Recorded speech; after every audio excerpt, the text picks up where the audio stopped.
hutang disambung. Nah sekarang gini, Bismillahirrahmanirrahim.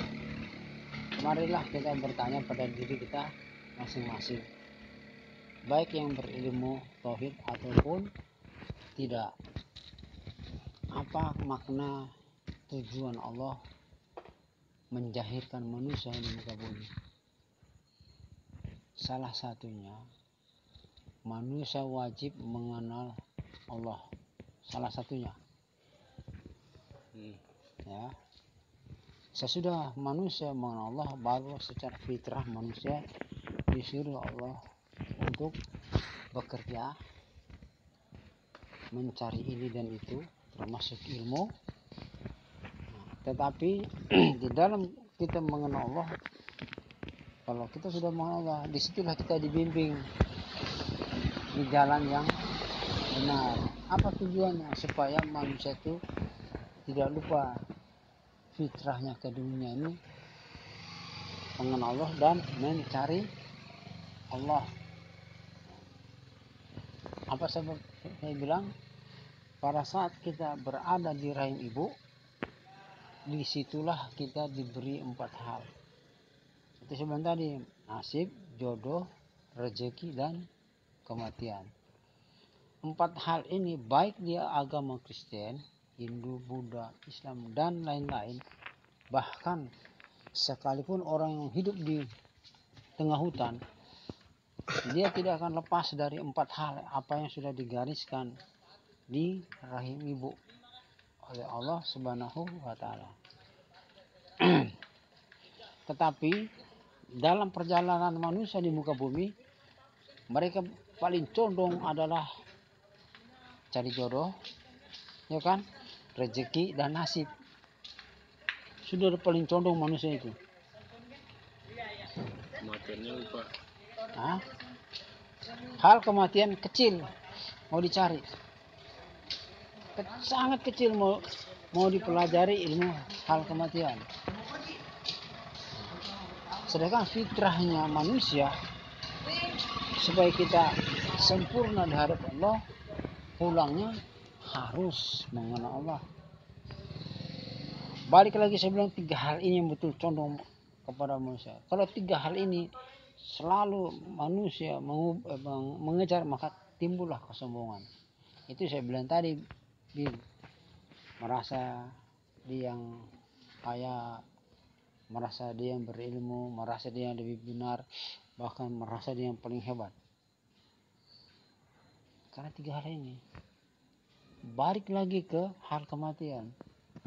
Hal kematian itu dikaji setelah orang berpulang ke rahmatullah. Ambil contoh, Pak Karman sudah meninggal dunia. Artinya tadinya saya hidup di dunia, saya tinggalkan dunia ini, menghadap ke dunia yang dikatakan akhirat. Disitulah baru fardu kifayah digunakan atau dipelajari. Terlambat.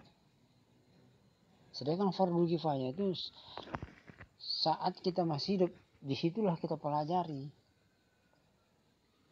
Kenapa saya bilang tadi, kalau orang meninggal itu, mohon maaf, saya pernah juga ikut fardu kifayah, apa namanya, burit dicucuk. Itu fakta kok, fakta. Selagi kita hidup, begitu kita berak, kita cebok biasa. Itu kan menandakan bahwa kita ini harus bersih secara zahir maupun secara batin. Fardu kifayah itu tujuannya apa sih? Sebelum kita meninggal, itulah yang kita pelajari. Sesudah itu kita pelajari, itu dasar utama loh. Setelah kita itu pelajari, baru kita mengejar. Ya, seperti kita mencari uang, beramalia dan segala macam. Itu. Karena apa saya bilang tadi begini, fakta banyak kok mengatakan. Nih, kita kan bicara fakta ini, bukan bicara ngada-ngada. Coba kamu lihat kalau orang sudah berpulang ke rahmatullah itu, mulut terbuka,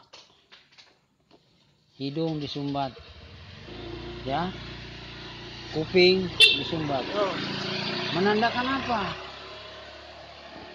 Menandakan apa itu? Kalau orang meninggal gini, mulut terbuka, hidung disumbat, kuping disumbat, itu menandakan apa? Bahwa istinjanya itu tidak bersih. Sekalipun dia ahli sholat.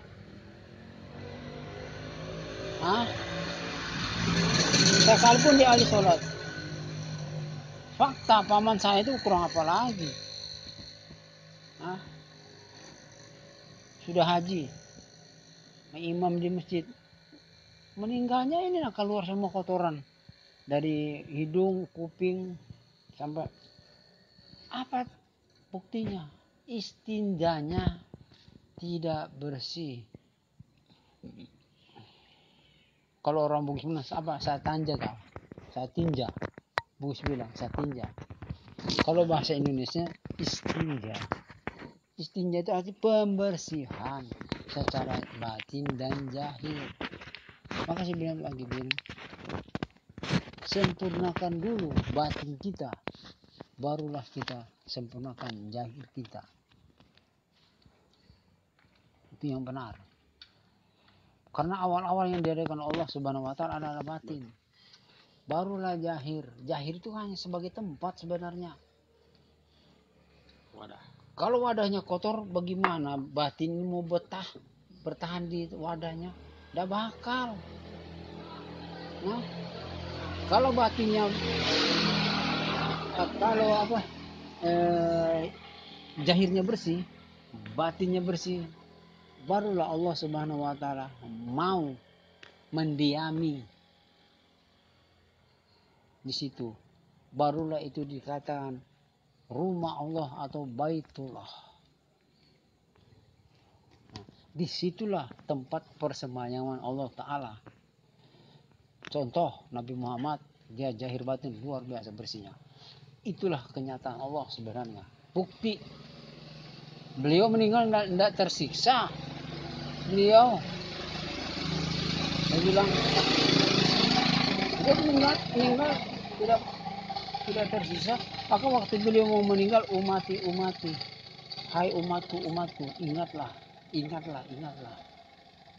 Beliau sudah mengatakan ikutin ajaranku. Atau bahasa Indonesia, ikutinlah ilmuku. Supaya kamu, hai umatku, selamat di hadapan Allah Subhanahu wa Ta'ala. Apa yang terjadi sekarang? Berebut amal, pahala, sedekah dan macam-macam. Monggo enggak jadi masalah sih.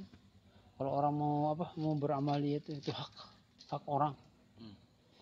Tetapi harus diiringi beramalia dengan bersedekah, harus diiringi batin dulu dibersihkan. Batin itu punya makanan. Bukan cuma zahir tok. Zahirin perlu makan. Contoh nasi, sayur, ikan dan segala macam. Minum juga air. Tapi batin punya makanan juga, batin itu. Apa makanan batin? Sholat, zikir, bertafakur. Itu makanan batin. Kalau kita tidak tahu, aduh, kasihan orang tuh. Kasihan. Contoh yang paling kecil, makanan batin. Apabila kita menyebut la ilaha illallah, itulah makanan batin. Sholat, itulah makanan batin. Tetapi orang ini cuma tahu makan, tapi membersihkan tempatnya tidak tahu. Selalu diperkuat harus sholat 5 waktu, jangan sampai putus. Nah, bagaimana sholat 5 waktu tidak sampai putus? Ada jalannya sebenarnya, ilmu yang mengantarkan. Saya bertanya lagi, saya bilang, mari kita bertanya pada diri kita masing-masing. Pada waktu alam belum ada, Allah berada di mana?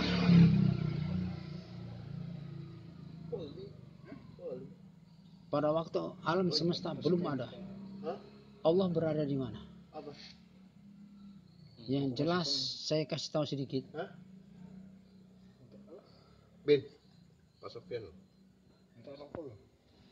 Saya bilang pada waktu apa? Pada waktu alam semesta dalam kekosongan, ya kan? Keberadaan Allah adalah di ilmu. Ilmunya dulu Allah ada.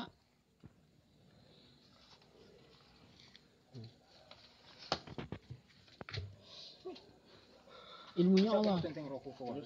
Ilmunya Allah yang dulu ada. Sebab semua muncul daripada ilmu. Semua muncul daripada ilmu. Setelah ilmu ada baru diberikan akal. Baru akal dan ilmu tidak akan terpisah. Ada pada manusia. Nah, coba kita gunakan akal kita ini. Berpikir yang secara jernih lah. Secara jernih. Apakah sholat itu yang menyampaikan manusia di hadapan Allah? Tidak. Hah? Apakah amal itu yang menyelamatkan manusia? Apakah sedekah, puasa, haji dan tidak? Yang menyelamatkan manusia hanya Allah. Sholat sarana, puasa sarana, zakat sarana, haji sarana. Apa maksud saya sarana? Diberi sama Allah. Ini sarana ini untuk manusia. Tetapi jangan lupa, sesudah kita memiliki sarana ini harus kita naik ke atas. Sampai kita bertemu dengan Allah Subhanahu wa taala.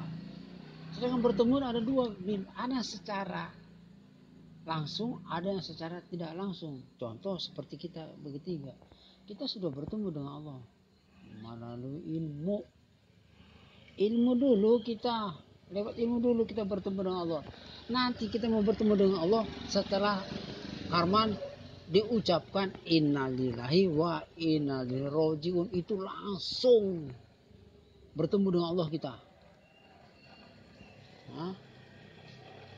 Contoh Nabi Muhammad SAW memberi contoh kok. Miraj. Ya. Arti miraj itu kalau bahasa Arab, dia artinya kayak bisa naik, bertemu. Kan bahasa Arab as-sholatu mirajul mu'minin, artinya sholat bertemu dengan Allah Subhanahu wa taala. Bukti Nabi Muhammad sudah membuktikan kok. Tetapi kita tidak sama seperti Nabi Muhammad. Yang bisa miraj secara hidup-hidup hanya Nabi Muhammad. Nabi Muhammad 2 kali miraj loh. Ya. Secara hidup dan beliau meninggal. Saya baru ngomong, Nabi Muhammad pada waktu miraj naik ke langit ketujuh, dia secara hidup-hidup beliau bertemu dengan Allah. Setelah beliau meninggal, beliau lagi bertemu dengan Allah. Kita bisa bertemu dengan Allah secara langsung setelah saya sudah tidak ada di atas bumi ini. Barulah saya bertemu dengan Allah Subhanahu wa taala. Adapun yang saya bilang tadi, kita bertemu secara ilmu, itu hanya satu gambaran bahwa kita meyakini satu saat kita akan ketemu dengan Allah. Karena ilmu itu akan mengantar kita ke sana. Tanpa ilmu kita tidak bisa apa-apa. Itu yang bilang tadi, Bin. Kenapa kita harus bicara mengkaji ilmu kematian? Karena memang itu ada ayatnya kok. Dari Allah harus kembali kepada Allah. Itu bukti. Apa yang kita kembalikan? Segala hak Allah, fasilitas Allah yang diberikan kepada manusia itu harus kita tanggalkan, kita kembalikan. Itu saya bilang tadi, sholat, puasa, zakat, haji itu sarana dari Allah yang diberikan untuk manusia. Tetapi apa manusia sekarang memakai? Merampas hak Allah. Oh, ini Karman haji. Tadinya Karman di Balikpapan bernama Karman, begitu pulang panggil Karman, hendak mau haji. Mabrur. Itu namanya merampas haknya Allah. Sama juga zakat. Ini Karman pergi ke zakat, pergi berzakat ke masjid dengan angan-angan masuk surga. Tapi orang lupa bahwa itu semua sarana dari Allah. Satu saat kalau sarana itu diambil sama Allah, bagaimana? Mau kemana manusia? Maka saya bilang sama Joko tadi siang, kok kita jangan berkaji lagi di 4 unsur. Jauh kita kalau berkaji di 4 unsur. 4 unsur berkaji kita. Kalau satu unsur diambil Allah Ta'ala, mati manusia. Contoh, angin. Angin itu ibaratkan nafas. Coba diambil sama Allah Ta'ala. Yang tersisa apa? Api, air, tanah. Bangkai sudah. Karena nafasnya diambil sama Allah. Iya. Nah, bagaimana supaya 4 unsur ini tidak diambil sama Allah? Kita harus tahu jalannya. Saya bilang tadi, jangan merasa kita yang punya kunci utama di situ sebenarnya. Pintar-pintar kita mengembalikan haknya Allah. Jangan pintar mengambil haknya Allah. Nah, kalau saya berbicara begini orang bingung. Kenapa Pak Karman ngomong begitu? Saya bilang tadi, marilah kita bertanya pada diri kita masing-masing. Kita lahir ke dunia bawa apa? Ya, telanjang bulat loh. Kita mati bawa apa? Telanjang bulat juga kan? Cuma dibungkus dengan kain kafan. Sebagai adab manusia. Melambangkan sih. Melambangkan seperti Contoh kenapa kalau orang dibungkus dengan kain kafan itu ada lebih tengah kaki. Itu ada makna semua, Bin. Tampuni, pamarinya. Ada makna semua. Tapi umat Islam sekarang tidak mau mengkaji ilmu ini. Tidak. Kalau ilmu ini dia kaji luar biasa. Saya yakin semua umat Islam kalau dia mengerti ilmu ini, Bin, tidak ada yang sombong. Dia tawadu kepada sesama manusia. Dan dia lebih malu kepada Allah Subhanahu wa Ta'ala. Sebenarnya kita ini malu loh di hadapan Allah. Allah aja maha kaya, maha kuasa, tidak pernah sombong. Kok manusia ini sombong? Mohon maaf aja. Ya. Umat Islam berargumentasi ayat per ayat. Lupa. Sedangkan Allah begitu merdu suaranya. Tak kalah contoh aja, umpamanya Allah mengatakan Bismillahirrahmanirrahim. Kuping ini tidak sanggup mendengar. Hancur kuping ini kalau Allah bersuara Bismillahirrahmanirrahim. Meledak kuping manusia. Tapi Allah tidak mau begitu. Tidak mau. Kok ini orang sombong? Mohon maaf aja. Sekarang apa? Islam itu terbagi grup. A, B sampai Z. Kita kembali lagi paling pucuk, paling tinggi pimpinannya, yaitu Nabi kita Muhammad SAW. Adakah beliau bergelar apa? Ada menyandang Nabi Muhammad, mohon maaf ya, NU, Nabi Muhammad Ahmadiyah, Nabi Muhammad LDI, PBA, segala macam. Tidak ada. Apa buktinya? Nabi Muhammad mengatakan supaya umat Islam itu bersatu di muka bumi ini. Padahal kalau umat Islam itu bersatu, Bin, damai dunia ini, damai. Saya yakin damai kok. Kenapa dahulu karena Nabi Muhammad bisa mendamaikan umat-umat terdahulu kok? Bisa Nabi Muhammad mendamaikan. Luar biasa masih zaman Nabi Muhammad. Zaman sebelum Nabi Muhammad berhala, na'udzubillah. Ada menyembah batu, sapi dan segala. Tetapi dengan ketekunan Nabi Muhammad meyakini umat Islam, khususnya umat Islam dan umat lain, mereka berpaling. Tadinya mereka percaya kepada hal-hal gaib, mulai mereka percaya dengan adanya Allah Subhanahu wa Ta'ala. Tapi apa sekarang? Mulai diputar balik lagi fakta. Diputar balik fakta. Ini enggak. Tradisi dijadikan agama. Agama dijadikan tradisi. Terbalik-balik sudah. Otak apa? Islam. Orang-orang Muslim. Alhamdulillah kita tidak terbalik. Dulu saya begitu, Bin. Yang saya bicara pribadi saya. Dulu saya begitu. Sudahlah. Begitu saya keluar dari masjid, saya lihat orang tuh, saya komentari gitu. Tapi seiring waktu diberi petunjuk sama Allah Subhanahu wa Ta'ala, akhirnya saya sadar. Ternyata manusia ini hanya diberi, itu sebenarnya tadi hanya diberi. Lagi-lagi saya kembali lagi. Coba kita makna daripada fardhu kifayah itu apa? Kenapa saya bilang tadi? Mungkin Mas Robin, Mas Joko pernah melihat orang meninggal mulutnya begini, baru matanya kan. Pernah lihat kan? Ya. Itu apa? Dia melihat rohnya pada waktu dia naik. Dia melihat. Tapi dia sudah tidak ada daya upaya. Itu bukti. Bukti. Itu bukti. Saya ngomong bukti. Bukan saya mengarang-arang, bukti. Termasuk paman saya sendiri. Ya, saya bicara tentang keluarga saya. Saya tidak malu. Supaya orang lain bisa dengar sebagai ambil contoh. Ngapain saya mau bicara apa? Orang lain. Saya berani berbicara tentang paman saya. Luar biasa paman saya itu. Haji, seorang imam. Saya tidak mau sebut masjidnya. Nah, bersedekah, beramalia, mengaji tiap malam Jumat, tidak pernah putus. Nah, tapi mohon maaf, pada waktu beliau berpulang ke rahmatullah, gelap. Beliau mengatakan gelap tangannya. Kenapa pernah saya ngomong, man? Sehebat apapun manusia itu mengaji dan segala macam ketepungnya apapun amalan, kalau kita tidak mengenal yang punya, percuma. Apa bukti alam semesta ini saya yang punya sih? Manusia kah? Hah? Ya Allah, sanggupkah manusia bikin alam semesta sebesar gini? Tidak sanggup. Tetapi jangan lupa, adanya alam semesta disediakan sama Allah Subhanahu wa taala untuk manusia. Itu ada timbal baliknya Allah tuh. Lalu orang yang mohon maaf dalam pihak keluarga saya sering saya dengar dia berdoa, ya Allah ampuni, berikanlah kami di tempat sisimu yang lebih baik, masukkanlah kami ke golongan orang muslim. Kalau tidak mengenal Allah bagaimana mau masuk ke golongan muslim?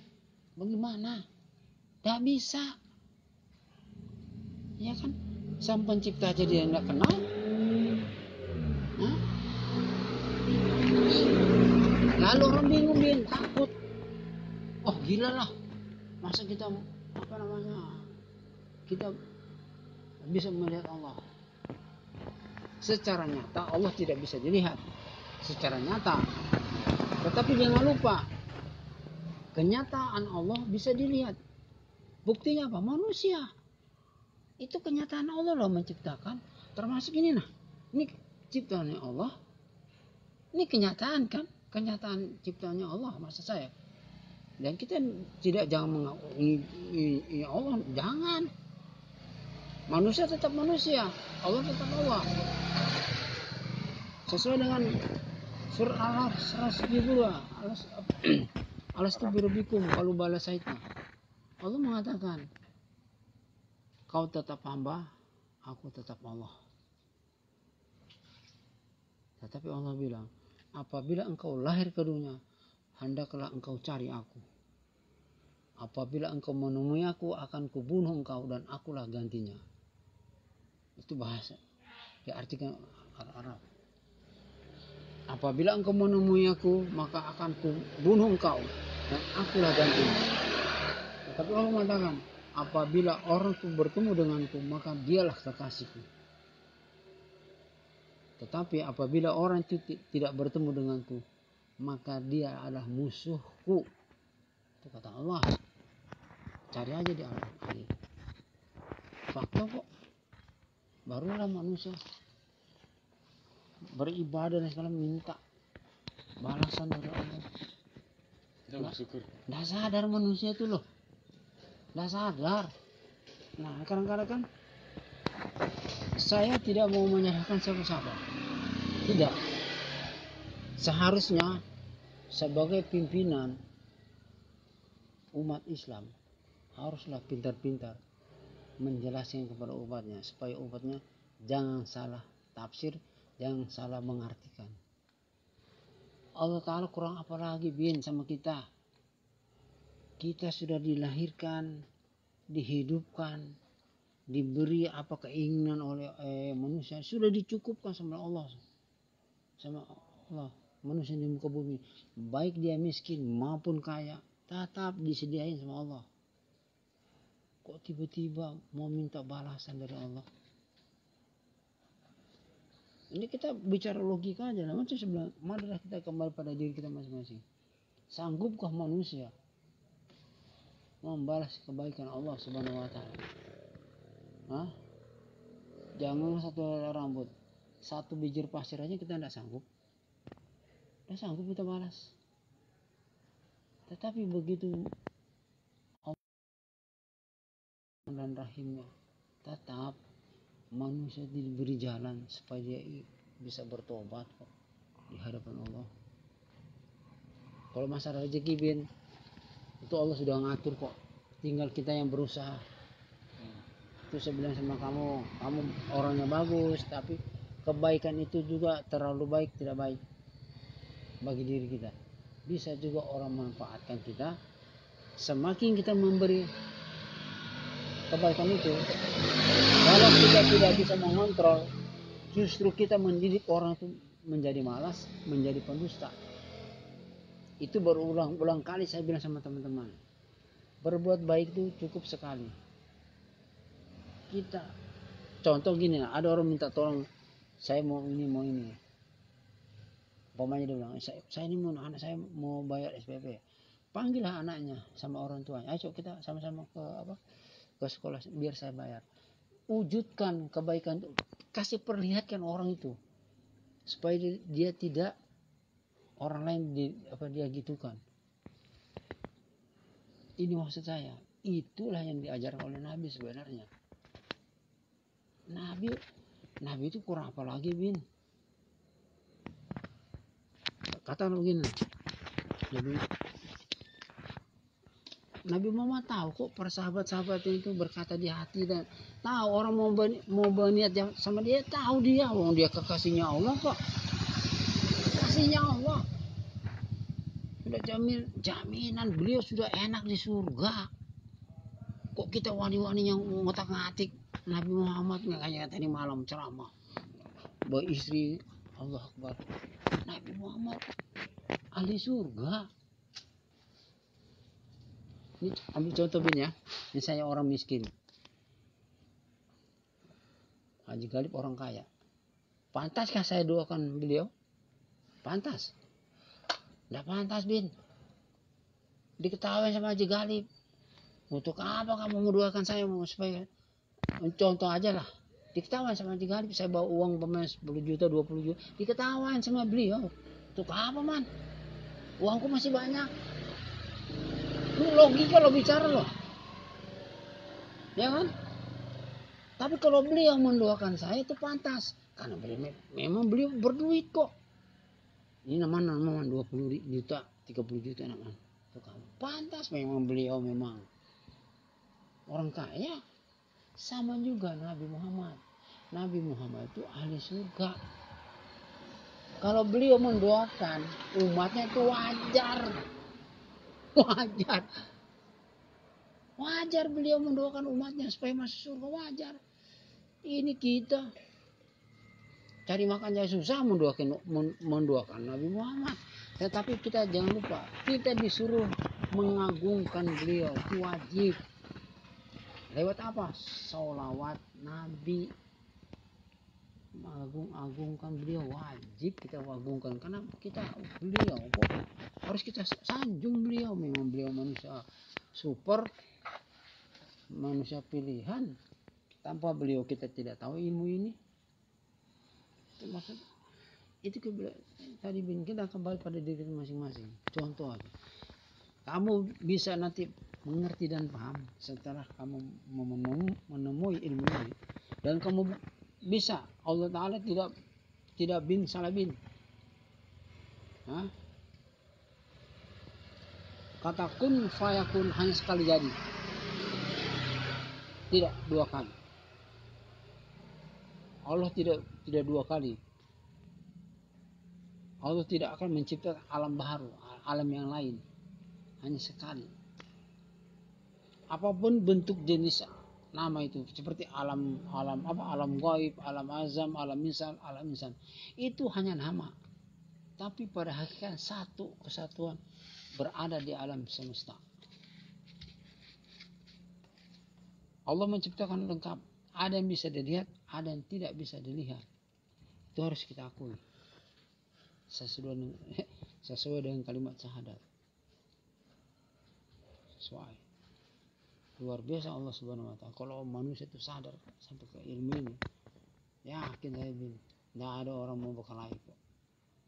Itu berulang kali saya bilang, saya ketemu dengan orang ahli sholat, dia bicara tentang sholat, saya diamkan aja. Saya tidak mau berdebat. Karena saya sudah tahu standarnya. Oh, orang begini, orang begini, orang begini. Ngerti saya. Nah, ini apa yang terjadi? Wah, argumentasi menunjukkan ini Islam ini yang benar. Ini yang benar. Ujung-ujungnya Allah Ta'ala bilang bahasa Nabi sudah benar dibenarkan, akhirnya salah. Ya kan? Satu merasa benar. Dua merasa benar. Tiga, bahkan 20 merasa benar. Nabi Muhammad bilang, kalian semua itu salah.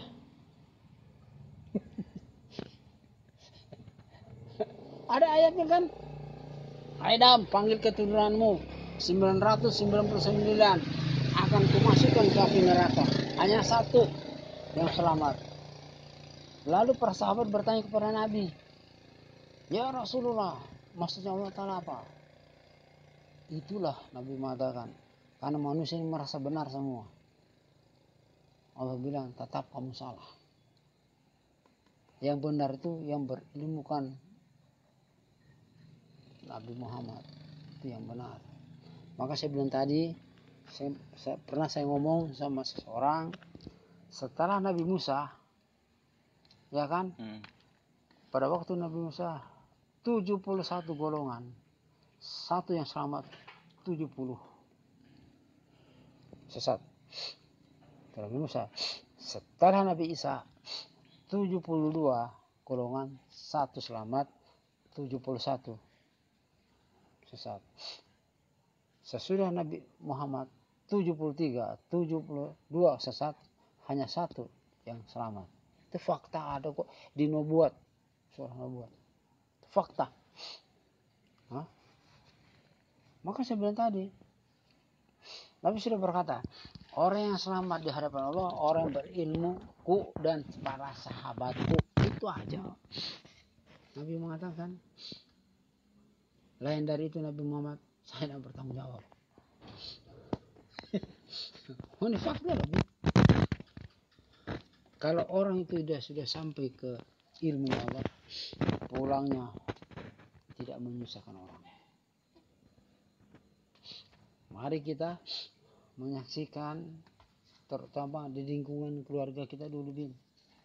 Perhatikan aja, itu sudah berulang kali. Kamu perhatikan, sehebat apapun orang tuh, dia sholat, kalau dia mohon maaf aja, kalau dia pulang ini tersendat-sendat, apalagi mohon maaf masuk rumah sakit, baru diinfus, pertanyakan ilmunya sampai di mana. Bahasa saya, semakin kamu berzikir semakin haram. Kenapa? Merasa kamu yang berzikir kok. La ilaha illallah, la ilaha illallah. Merasa sekarang yang berzikir. Allah Ta'ala bilang, kamu tuh maling. Hah? Manusia tuh maling loh di hadapan Allah, cuma nggak sadar. Bukan maling HP. Bukan maling mobil, bukan korupsi, bukan. Yang maksudnya manusia maling di hadapan Allah, merasa dia yang hidup, dia memiliki, dia berilmu, dia lebih pintar dan segala macam, dia beramal. Itu yang dikatakan maling di hadapan Allah Subhanahu wa Ta'ala. Coba lepaskan semua itu. Sebelum tadi kita lahir ke dunia, apa yang kita bawa? Hanya amanah Allah Subhanahu wa Ta'ala. Yang dikatakan amanah Allah Subhanahu wa Ta'ala adalah si batang tubuh. Itu amanahnya Allah, harus dijaga. Itu yang dijaga sebenarnya, jangan diakui. Adapun kalau ngomong ini izinnya Allah. Izinnya Allah. Kamu tidak sanggup ngomong. Sebentar aja tidur, hilang tuh. Nggak bisa ngomong lagi bagaimana. Nah, kematian itu bin sebenarnya jangan kita takuti. Kapanpun ya kita akan temui. Kapanpun kita akan temui kematian itu. Tetapi bagi saya tidak sombong juga. Apa yang sombong? Bukan milik saya juga ilmu. Kita berbagi. Pribadi saya satu kata Allah Subhanahu satu kata yang saya terkutip dari mertua saya. Dia bilang, "Man, kematian itu lebih nikmat dari malam pengantin baru." Kata-katanya luar biasa. Saya kejar mertua saya. Maksudnya, abah bagaimana? Ya, kematian itu nak lebih nikmat dari malam pengantin baru. Wow, aku bilang, wah, aku kejar. Beliau mengajarkan. Begitu saya tahu, subhanallah, memang betul bin. Kematian itu lebih nikmat dari malam pengantin baru. Bukti, saya bisa minum. Alhamdulillah. Nikmat Tuhan, mana kita mendustakan. Kita ini sudah mati bin. Awal kita dilahirkan ke dunia itu mati kita. Mati secara amalia, bukan secara zahir. Nah, begitu saya mati, saya hidup secara amalia, bukan secara. Ada fakta loh, saya bicara. Contoh, bagaimana Nabi Muhammad sholat? Ya, Nabi Muhammad sholat, dia bertemu dengan Allah Subhanahu wa Ta'ala. Nah, karena ini malam bagus, saya jelaskan supaya orang tidak salah pengertian dan tidak iri. Ya, pada waktu Nabi Muhammad SAW sholat, beliau mengangkat takbir, Allahu Akbar, hilang beliau. Hilang beliau itu bukan secara jasad, bukan secara zahir, tapi hilangnya beliau secara amalia. Paham? Secara amalia hilangnya beliau. Saya bilang, hilangnya beliau secara amalia. Berulang kali bilang, pada waktu puncaknya sholat adalah pada waktu Nabi Muhammad SAW menyebut Allahu Akbar. Disitulah sudah hilang segala sesuatu. Amal manusia tidak ada lagi, putus. Dan Nabi Muhammad hilang dalam amalia. Sesuai dengan surat Ittitah. Inna sholati wa wasuki wa mati lillah. Nah, tapi bagi orang-orang syariat, doa itu biasa. Tapi bagi orang tua itu sumpah loh. Sumpah hidupku, matiku, ya kan, ibadahku. Karena kamu ya Allah. Nah, loh, ini ndak. Bismillahirrahmanirrahim. Baru auzubillah lagi. Kembali lagi. Dia jadi setannya kan gitu. Ya kan? Dia jadi setannya. Maksud saya begini, kalau kita menyebut Bismillahirrahmanirrahim, benar-benar kita harus berlindung kepada Allah. Bagaimana caranya sih? Ini umat Muslim cuma tahu Bismillahirrahmanirrahim, cuma tahu menyebut dengan nama Allah. Dengan menyebut nama Allah, aku berlindung dari godaan setan yang terkutuk. Itu kata ucapan, buktikan. Satu contoh, begitu saya menyebut Bismillahirrahmanirrahim, hanya Allah yang ada. Contoh, kalau saya bersembunyi dalam drum, kelihatan lagi Kak Karman? Yang kelihatan siapa? Drum. Nah, itu benar-benar berlindung sama Allah. Sorry loh, suruh loh. Jadi maknanya Bismillahirrahmanirrahim itu, mau masih bilang tadi, mau dia membaca, dialah tetap. Mana bisa? Ujung-ujungnya apa? Siksaan juga dapat. Apa ya? Ihdinas siratal mustaqim. Lagi-lagi